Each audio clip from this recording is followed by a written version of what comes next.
Gürcüstanda ABŞ səfirinin vəzifəsini Emi Dias icra edəcək. Bu barədə məlumatı ABŞ-ın Gürcüstandakı səfirliyi yayıb. Emi Diasla tanışlıq xarakterli görüşü Gürcüstanın Xarici İşlər Naziri artıq keçirib. Söhbət Gürcüstan və ABŞ arasındakı münasibətlərdən və əməkdaşlıq perspektivlərindən gedib. Siyasi spektrdə yeni səfir vəzifəsinin icraçısının təyinatının qiymətləndirilir və gözləntilər bölüşülür.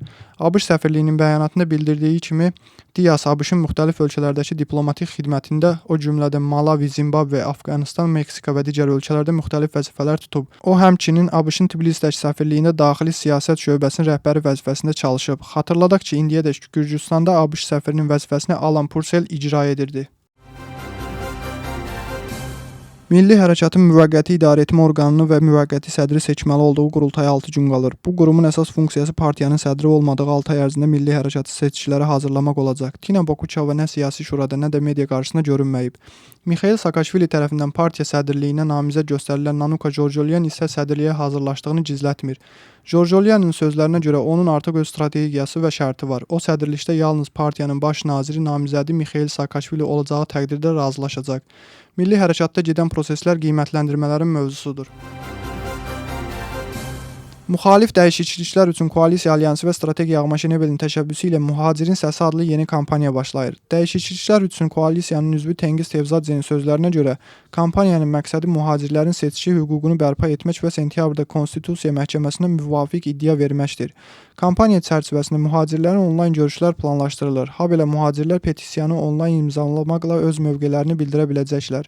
Gürcü arzusu bu kampaniyanı PR gedişi adlandırır və bəyan edir ki, Gürcüstanın heç bir vətəndaşının seçki hüququ məhdudlaşdırılmayıb və bu hüquq konstitusiya ilə təmin olunur.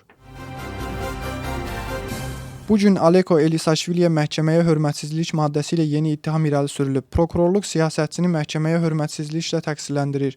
Müdafiə tərəfinə təqdim edilən məlumata görə iş məhkəmədə dindirilən şahidə qarşı hörmətsizlik göstərilməsi ilə bağlıdır və İstintaq Cinayət Məcəlləsinin 366-cı maddəsinin 1-ci hissəsi ilə aparılır. Vəkil 6 nömrəli cəza çəkmə müəssisəsini artıq tərk edib və Eliaşvilinin siyasi keçmişinə görə təqib olunduğunu bildirib. Hüquq mühafizəçisi və partiya nümayəndələri görüşdən əvvəl də bəyanatlar verərək ittihamı absurd adlandırır.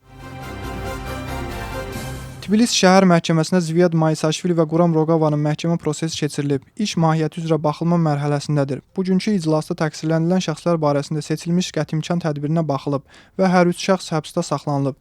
Təqsirlənənlərdən biri iclasa gəlmədiyi üçün proses təxirə salınıb. Xatırladaq ki, 2024-cü il aksiyalarında Maysaşvili və Roqovaya qarşı zorakılıq faktı üzrə xüsusi tapşırıqlar departamentinin əməkdaşları da daxil olmaqla ümumilikdə 5 şəxs saxlanılıb.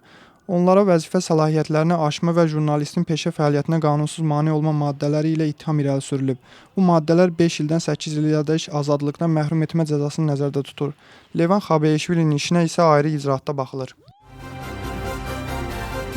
İlkin qiymətləndirməyə görə 2026-cı ilin iyun ayında ötən ilin müvafiq dövrü ilə müqayisədə Gürcüstan iqtisadiyyatı 8,6% artıb. İlk 6 ayın orta göstəricisi isə 7,9% təşkil edir.